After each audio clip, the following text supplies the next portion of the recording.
Assalamualaikum warahmatullahi wabarakatuh. Innal hamdalillah nahmaduhu wa nasta'inuhu wa nastaghfiruh wa na'udzu billahi min sururi anfusina wassayyiati a'malina.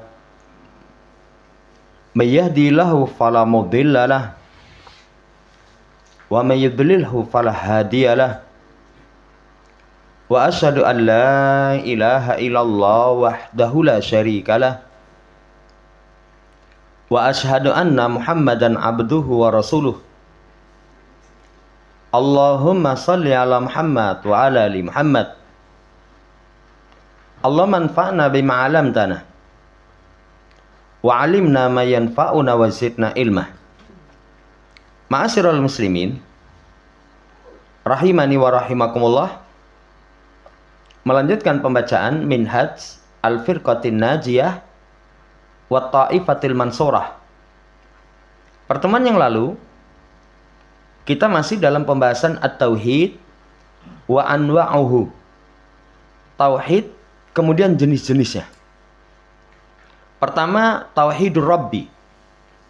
Mentauhidkan Allah berkaitan tentang sifat rububiyah Allah, mencipta, memiliki, mengatur, menurunkan hujan, memberikan, menghidupkan, mematikan, mendatangkan manfaat, menolak madarat. Yang kedua, Tauhidul Ilah. Mentauhidkan Allah dalam permasalahan peribadatan. Artinya semua ibadah hanya diperuntukkan kepada Allah. Itu yang kedua. Yang ketiganya, Tauhidul Asma'i wa Sifat. Tauhid Asma wa Sifat itu mengimani semua apa yang datang dari Al-Quran dan As-Sunnah, dari sifat Allah yang Allah sifatkan dengannya, atau sifat Rasulnya, alal hakikah, kemarin sudah kita baca. Itu hakiki. Min ghairi ta'wil, tidak ditakwil, tidak ditakyib, tidak ditafwid. Tafwid itu kadang ada satu sekte yang menyimpang. Ada ayat Allah, misalkan yadullah, tangan Allah. Maka ketika ditanya, tangan itu wallahu alam. Ya, wallahu ta'ala alam. Itu saya serahkan maknanya kepada Allah. Tidak ditafwid. Ya, jamaah hormati, kemudian rincian itu diterangkan oleh beliau Syekh Muhammad bin Jamil Zainur rahimahullah ta'ala. Pertama, takwil. Apa itu takwil? Sarfu dhahiril ayati wal ahadisi sahihati ila makna akhara batilin. Takwil itu memalingkan dhahir ayat dan hadis yang sahih kepada makna yang lain yang batil. Itu namanya takwil. Makanya sebagian ulama menggunakan ungkapan tahrif, menyimpangkan makna. Lah itu nama dan sifat kalau sudah ada dalam ayat dan hadis yang sahih, itu tidak boleh ditakrif, ditakwil. Apa contohnya? Istawa itu dimaknai dengan istaula. Istawa dimaknai dengan istaula. Istawa itu apa maknanya? Di kalangan para salaf, istawa itu ala wartafa'ah, tinggi di atas. Kemudian ditolak. Dan ini termasuk terkenal di negeri kita. Ada beberapa yang kayak Ustadz Adi Hidayat itu. Itu dia katakan kalau istawa itu maknanya istaula, menguasai. Nanti kalau diterjemah istawa, tinggi di atas, akalnya yang menolak. Masa Allah pada tempat, Allah pada arah, Allah butuh tempat, Allah dilingkupi tempat. Siapa yang ngomong kayak gitu? Karena sifat Allah berpikir sebagaimana sifat makhluk, akhirnya muncullah takwil. Padahal dalam surat Asy-Syura kemarin dibawakan oleh penulis, laisa kamisli syai' wa huwas samiul basir. Allah enggak serupa dengan sesuatu apapun. Allah as-sami al-basir. Allah Maha mendengar, Maha melihat. Cuman pendengaran, penglihatan Allah sesuai dengan keagungan Allah, enggak serupa dengan sesuatu apapun. Nah, ini penting ini. Jadi jangan ditakwil, jangan ditakrif. Istawa menjadi istaula, menguasai. Menguasai. Makanya ulama Ahlussunnah mengatakan alangkah sama lamnya ahlu takrif dengan nunnya Yahudi. Nunnya Yahudi. Ketika orang Yahudi Bani Israel suruh mengucap ya hittah, mereka tambahi dengan hintah. Tapi ahlu takrif istawa menjadi istaula. Nah, ini hati-hati, termasuk di Quran terjemah dalam masalah nama dan sifat itu banyak disimpangkan maknanya. Ini sering kita kasih contoh, misalkan wajaa rabbuka wal malaku saffan saffa. Mana sifat Allah? Jaa, datang. Tapi mereka takrif dengan memberikan makna jaa amru rabbik. Yang datang itu perintah Tuhanmu, bukan Tuhanmu. Padahal lafadznya jaa rabbuka. Ada nanti misalkan yadullah fauqa aidihim. Itu mereka simpangkan dengan kekuasaan Allah itu di atas kekuasaan mereka. Ini hati-hati. Makanya kalau beli makna Quran itu paling aman baca tafsir saja. Makanya saya sarankan kalau pengen baca Quran disertai dengan tadabbur, baca terjemahan tafsir Syekh Abdurrahman As-Sa'di. Itu satu jilid, itu Masya Allah direkomendasikan ulama. Itu hampir rangkuman seperti tafsir Ibnu Katsir. Ya, itu beliau. Nanti kalau beli yang terjemahan Ibnu Katsir mungkin terlalu tebal. Ya, tapi kalau mau ya enggak apa-apa, malah luas. Wallahu ta'ala alam. Ini yang pertama. Dengan min ghairi ta'wil. Yang kedua, taktil. Apa itu taktil? Jahdu sifatillahi wa nafyihi wa nafyiha.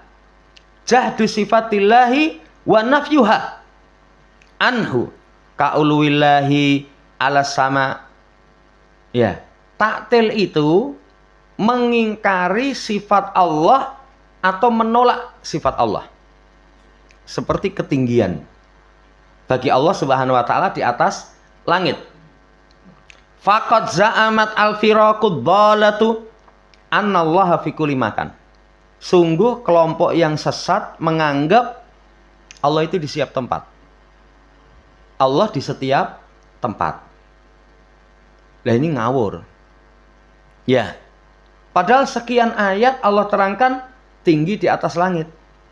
Ar-Rahmanu 'alal arsyistawa. Itu mereka ingkari. Dan ini warisan dari orang jahiliyah. Warisan dari Fir'aun. Contohnya ketika Nabi Allah Musa mendakwai Fir'aun, ayo nyembah Allah. Siapa Allah itu? Di mana Allah itu? Tinggi di atas langit. Apa jawaban Fir'aun? Haman ibnili sarha. Haman bikin menara tinggi, saya pingin nginceng Tuhane Musa. Hati-hati ini. Mengingkari sifat Allah Subhanahu wa taala seperti ketinggian Allah. Itu saudara yang saya hormati, termasuk ya perkara yang tidak diperbolehkan. Taktil. Taktil. Kalau di masa jahiliyah Ar-Rahman. Ketika Nabi misalkan mengadakan perjanjian, ketika beliau mengadakan perjanjian dengan orang kafir Quraisy, Nabi perintahkan juru tulisnya, tulis Bismillahirrahmanirrahim. Mereka tidak terima.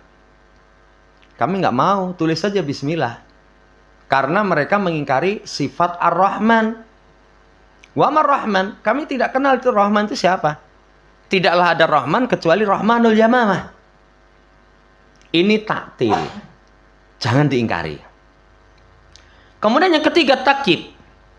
Takyib itu takyifu sifatillah wa anna kaifiyataha kada.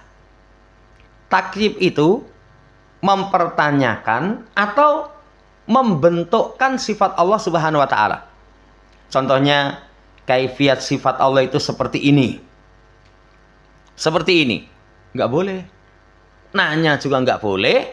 Kemudian membentukkan dengan bentuk sifat. Apa kita tahu? Apa kita tahu? Ini tidak diperbolehkan. Contoh, uluwullah alal arsi.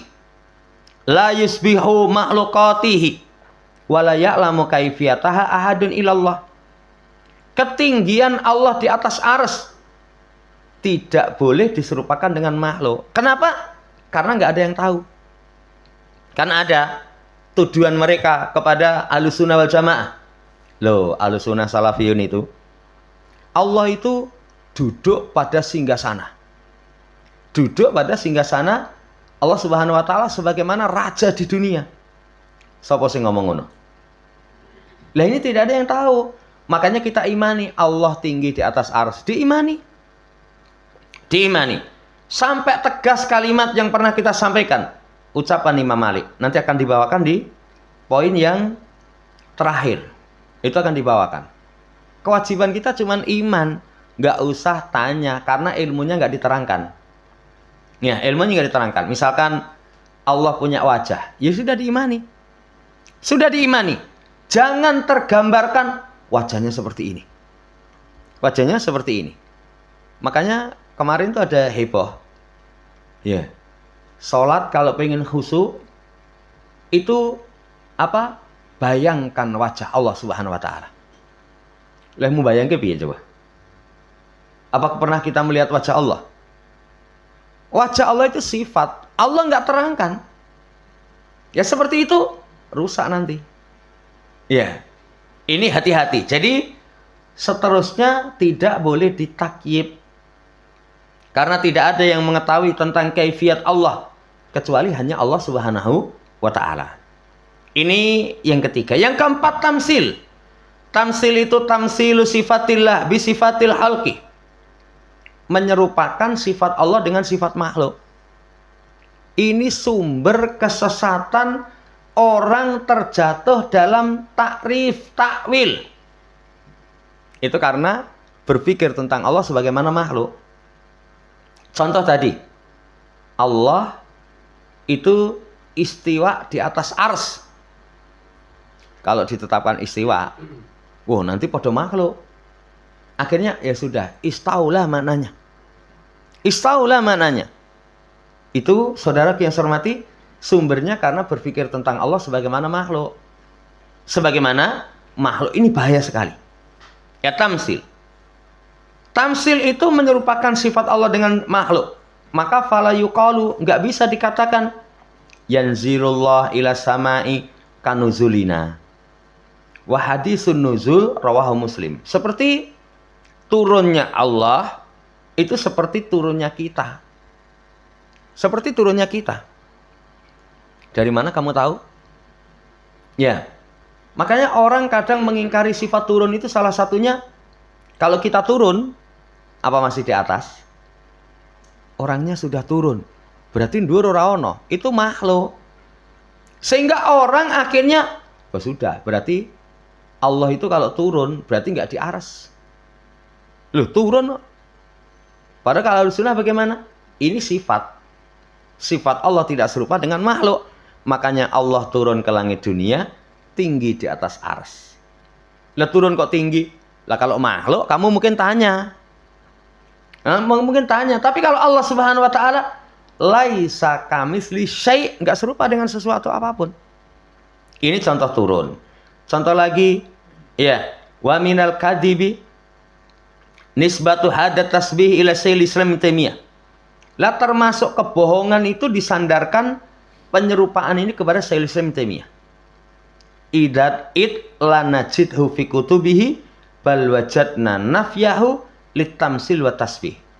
Padahal kita tidak ketemukan di dalam kitab beliau. Justru yang kita ketemukan dalam kitab beliau itu menafikan penyerupaan. Allah tidak serupa dengan sesuatu apapun. Ini akidah penting ini.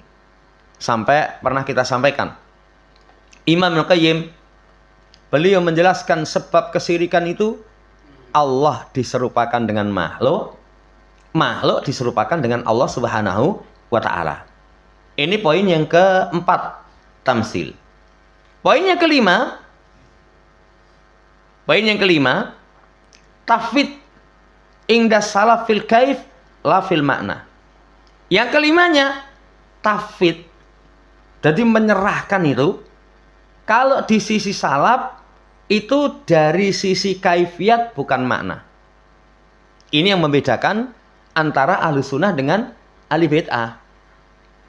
Kalau ahlu sunnah, kaifiatus sifat. Tentang bagaimana sifat Allah itu. Bagaimana turunnya Allah Subhanahu wa taala. Itu diserahkan kepada Allah. Karena Allah tidak terangkan ilmunya. Allah punya wajah. Wajahnya kayak apa? Wallahu alam. Kita tidak mengetahui. Tapi dari sisi makna itu tidak tahwid. Contoh istiwa. Maknanya ulu.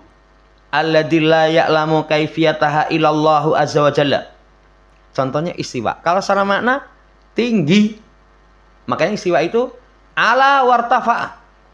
Tinggi di atas. Tapi tentang istiwanya Allah nggak ada yang tahu. Tidak ada yang tahu. Ini poin yang kelima. Poin yang keenam. Amma tahwidu ingdal mufawwidah fil makna wal kaif ma'an. Tapi kalau tafwid, penyerahan wis pasrahne karo Allah. Di sisi orang ahli tahwid mufawwidah itu makna dan kaifnya. Contohnya Allah punya nama Al-Basir. Al-Basir itu maknanya apa? Wallahu alam. Ya, nanti kalau ditetapkan Allah Maha melihat sama dengan makhluk. Lah. Karena enggak memahami ayat laisa kamislihi syai'. Ini hati-hati ini. Ya. Kalau ahlu tafwid itu makna dan kaifiatnya. Wa hadza khilafun ma warada anis salafi kaumi Salamah. Maka ini menyelisihi apa yang datang dari salaf seperti Ummu Salamah radhiyallahu ta'ala anha, Rabi'ah, itu syekhnya Imam Malik. Kemudian Imam Malik sendiri. Imam Malik sendiri terkenal yang tadi kita sebutkan. Imam Malik itu pernah ditanya setelah membaca ayat Ar-Rahmanu 'alal arsyistawa. Ar-Rahman istiwa di atas ars. Bagaimana menurut Ahlussunnah? Istiwa itu berarti ya, tidak ditakrif. Tidak disimpangkan maknanya. Apa makna istiwa? Ala wartafa'a. Tinggi di atas. Tidak ditakrif dengan istaulah, menguasai. Kemudian tidak ditolak, tidak ditanyakan tingginya Allah kayak apa. Oh, Allah itu di atas arsy duduk seperti raja di atas singgasana. Enggak. Tidak ditakyib, tidak diserupakan dengan makhluk. Makanya ketika beliau ditanya tentang kaifa istiwa, Imam Malik, bagaimana istiwanya Allah itu? Kata beliau, al-istiwa'u maklum. Istiwa itu maklum. Wal imanu bihi wajibun, iman kepadanya wajib. Wasu'alu anil istiwa bid'atun. Menanyakan tentang istiwa itu bagaimana, itu bid'ah. Kenapa bid'ah? Selamanya nggak mungkin. Lah orang kalau bicara tentang Allah, dari mana dia tahu? Dari Quran, dari hadis. Ya. Kalau bicara tentang Allah dari Quran dan hadis, mau menjelaskan sifat Allah, harus ada Quran dan hadis. Lah kalau Quran dan hadis sudah diam, arep ngomong, mesti omonganmu kleru. Ini poin yang ketiga dan ini penting sekali. Ini termasuk ilmu yang sangat agung. Karena seseorang itu nanti, manakala dia memiliki makrifah terhadap nama dan sifat, Masya Allah, kekuatan imannya semakin kuat. Wallahu ta'ala alam, selesai tentang makna tauhid dan jenisnya. Pembahasan setelahnya, la ilaha illallah. La ilaha illallah itu banyak dari kalangan kaum muslimin syarat-syaratnya tidak terpenuhi. Maknanya nggak tahu, kadang nggak yakin, nggak menerima, nggak jujur, nggak ikhlas, kemudian tidak cinta. Ya, padahal syarat la ilaha illallah itu ilmu terhadap maknanya, kemudian tunduk, menerima, jujur, kemudian ikhlas, kemudian al-mahabbah. Ada syarat-syarat. Dari sisi makna, ini diperhatikan. Banyak orang kurang pas memaknai la ilaha illallah. Apa maknanya la ilaha illallah itu? Tidak ada Tuhan selain Allah. Ini kurang pas. Kalau Dr. Shalih Fauzan kasih contoh, satu, tidak ada Tuhan selain Allah. Kedua, dimaknai dengan kalimat tidak ada pemilik pemberi rizki kecuali Allah. Kurang pas. Ya, yang ketiga, itu kalau beliau katakan tidak ada hukum kecuali hukum Allah. Kurang pas. Yang di negeri kita tambah yang keempat, tidak ada Tuhan T kecil kecuali Tuhan T besar. Siapa yang pencetus seperti itu? Ya, dulu tokoh liberal. Ya, tokoh liberal, namanya lupa saya. Itu Nurcholish Madjid kalau nggak salah itu. Tidak ada Tuhan kecuali Tuhan. Ngawur. Makna yang benar, la ma'buda bihaqqin illallah. Nggak ada sesembahan yang benar kecuali hanya Allah Subhanahu wa ta'ala. Ketika seorang katakan tidak ada sesembahan yang benar, berarti semua sesembahan di muka bumi itu salah, keliru, batil. Salah, keliru, batil. Ini kalau dia katakan tidak ada sembahan yang benar kecuali hanya Allah. Kecuali hanya Allah, berarti satu-satunya sesembahan yang benar cuma Allah. Sebagaimana dalam ayat dzalika bi annallahu wal haqq wa anna ma yad'u min duni wal batil. Yang demikian itu yang benar cuma Allah, apa yang mereka seru selain Allah batil. Itu maknanya. Jadi kalau sudah ngaji, nanti ditanya la ilaha illallah artinya apa? Tidak ada sesembahan yang benar kecuali hanya Allah. Maknanya semua sesembahan yang ada di muka bumi batil, keliru. Yang benar cuman Allah Subhanahu wa ta'ala tok.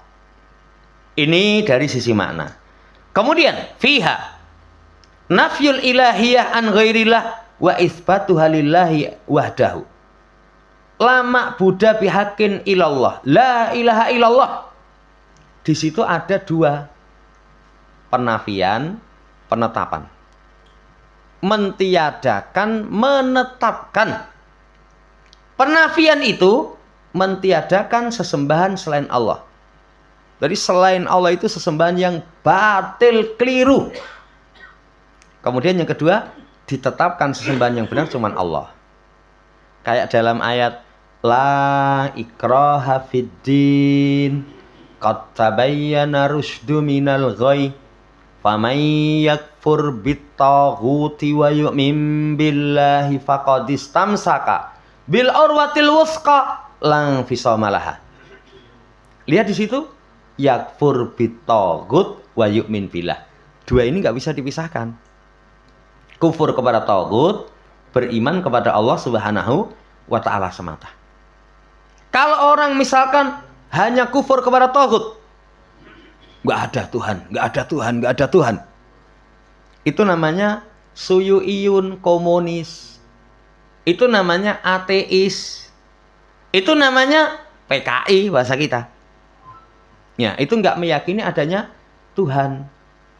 Tapi kalau hanya menetapkan Allah, itu orang musyrik. Orang musyrik itu semua sesembahan di muka bumi itu hakikatnya Allah. Di negeri kita itu ada itu Dr. Sopo itu, wong sufi kuburi itu dia sampaikan orang nyembah kuburan itu hakikatnya Allah yang dituju. Nyembah pohon itu hakikatnya Allah yang dituju. Berarti kan ngawur banget itu. Itu ngawur banget.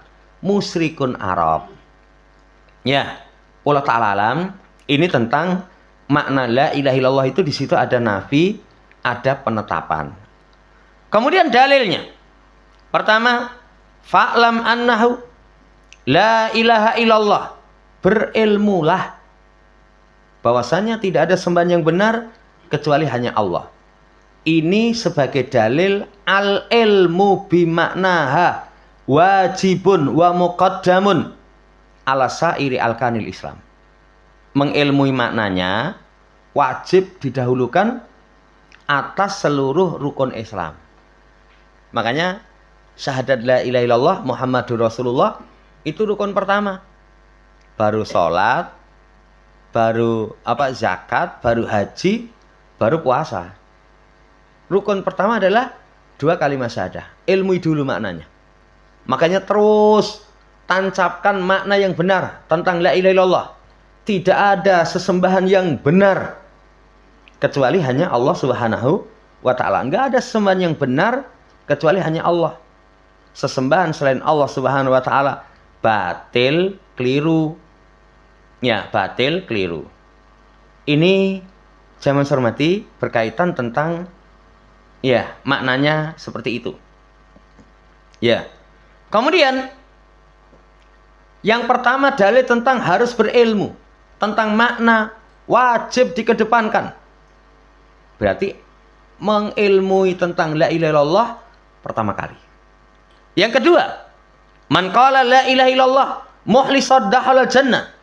Siapa yang mengucapkan la ilaha illallah dengan ikhlas, dia masuk jannah. Dia masuk jannah. Berarti syarat mengucapkan la ilaha illallah itu ikhlas. Kapan seseorang dikatakan ikhlas? Al-mukhlisu huwa alladhi yafhamuha wa ya'malu biha wa yad'u ilaiha qabla ghairiha. Ikhlas itu memahami. Paham dulu. Setelah paham, mengamalkan. Setelah mengamalkan, menyeru kepadanya sebelum selainnya. Itu namanya ikhlas. Makanya dakwah pertama kali dakwah tauhid. Li'anna fiha at-tauhid alladhi khalaqallahul alama li'ajlihi. Karena jamaah hormati, di dalamnya itu ada pentauhidan kepada Allah yang Allah ciptakan alam semesta karenanya. Poin yang kedua. Jadi ikhlas. Ikhlas itu kalau penulis katakan paham, mengamalkan, kemudian menyeru pertama kali. Itu disebut ikhlas. Kalau lebih luas, ikhlas itu berarti dibersihkan amalannya dari segala noda. Apa noda yang merusak ikhlas? Syirik, riya, ujub, ya, sombong. Itu merusakkan keikhlasan. Poin yang ketiga. Dibawakan ucapan Nabi SAW kepada sang paman Abu Thalib. Ketika datang ajal, ya ammi qul la ilaha illallah kalimatan ahajulaka biha illallah. Wahai pamanku, ucapkan la ilaha illallah, satu kata yang aku akan berhujah untukmu dengannya di sisi Allah. Fa'aba an yaqula la ilaha illallah. Abu Thalib tidak mau mengucapkan la ilaha illallah. Tidak mau mengucapkan la ilaha. Berarti apa? Syarat la ilaha illallah itu harus ada ketundukan, keikhlasan, penerimaan. Ya kalau nggak mau, berarti ya tidak terpenuhi. Ya, pelajaran tambahan, orang kafir sakit dijenguk boleh kalau ada kemaslahatan. Kalau takziah asalnya nggak wajib. Ya sama, menjenguk aja nggak wajib karena menjenguk itu hanya saudara muslim. Tapi kalau ada kemaslahatan boleh. Kalau mati orang kafir, di situ ada ritual kekafiran, kita nggak boleh di situ. Kita tidak diperbolehkan di situ. Ini jamaah hormati, menjenguk orang kafir yang sakit boleh kalau ada kemaslahatan. Termasuk kemaslahatan itu mendakwai. Rasul mendakwai sang paman. Rasul punya pelayan dari orang Yahudi, pemuda, sakit keras, dijenguk sama Nabi, ditawari masuk Islam, mau masuk Islam. Wah, ini keberuntungan yang besar. Nah, pelajaran tambahannya kalau orang sakaratul maut, kalau orang muslim ditalkin itu bahasa kita didikte. La ilaha illallah, itu didikte. Tapi kalau orang kafir diminta untuk mengucapkan. Diminta untuk mengucapkan. Ini poin yang ketiga. Poin yang keempat, Rasul SAW tinggal di kota Mekah 10 tahun. Menyeru Arab dengan ucapan qulu la ilaha illallah. Ucapkan la ilaha illallah. Ya, apa jawabannya? Ilahan wahida ma sami'na bihada. Mosok sing disembah cuma satu Tuhan, kami nggak dengar ini sebelumnya. Menunjukkan makna la ilaha illallah itu satu-satunya sesembahan yang benar cuman Allah Subhanahu wa taala. Lah, orang Arab paham maknanya. Jadi orang yang mengucapkannya nggak boleh menyeru selain Allah. Maka mereka meninggalkan, tidak mau mengucapkan. Innahum kanu idza qila lahum la ilaha illallah yastakbirun. Sesungguhnya mereka, orang kafir Arab itu, kalau dikatakan kepada mereka la ilaha illallah, mereka sombong dan mengatakan wa yaquluna a inna latariku alihatina lisyairi majnun bal jaa bil haqqi wa saddaqal mursalin. Mereka akan mengatakan, maka mosok kita akan tinggalkan Tuhan-Tuhan kita karena penyair yang gila. Bahkan Rasul itu datang dengan membawa kebenaran, kemudian membenarkan para Rasul. Ini harus dipahami maknanya. Penting sekali, karena banyak kaum muslimin, mereka tidak memahami maknanya. Bahkan dalam hadis, siapa yang mengucapkan la ilaha illallah, syaratnya kafara bima yu'badu min dunillah. Mengkufuri apa yang disembah selain Allah, haram harta dan darahnya. Haram harta dan darahnya. Wallahu ta'ala alam, ini dulu. Nanti masih ada sisa pembahasan, kita akan lanjutkan di pertemuan akan datang. Wallahu ta'ala alam. Demikian sebelum ditutup. Barangkali ditanyakan, kalau bisa kita jawab.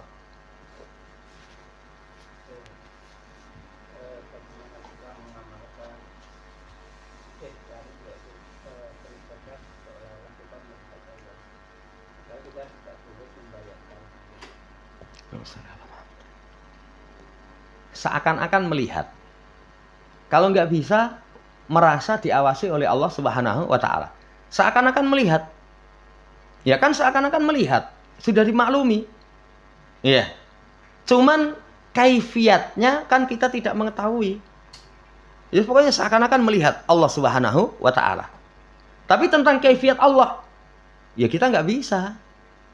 Karena itu termasuk ilmu yang Allah tidak terangkan. Ya perintahnya Nabi cuman seakan-akan melihat, ya sudah. Ka'annaka tarahu. Tapi kalau nggak bisa, sadari Allah yang melihat kita. Allah melihat kita. Melihat itu maklum. Ya pokoknya seakan-akan dilihat oleh Allah Subhanahu wa ta'ala. Ini seperti itu. Jadi jangan nanti kepengaruh dengan orang-orang yang tadi mujassimah. Mujassimah dengan mengatakan, ya kalau kamu pengen khusyuk, bayangkan wajah Allah. Lalu siapa yang nyuruh bayangkan wajah Allah? Ya, kita hanya diperintahkan seakan-akan melihat Allah. Kita kan maklum, seakan-akan melihat. Orang kalau melihat, maklum. Ya, itu saja. Wallahu ta'ala alam. Sebagaimana yang Nabi SAW perintahkan.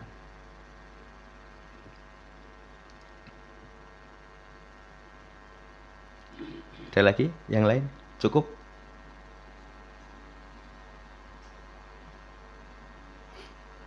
Mungkin itu yang bisa kita sampaikan, kurang lebihnya mohon dimaafkan.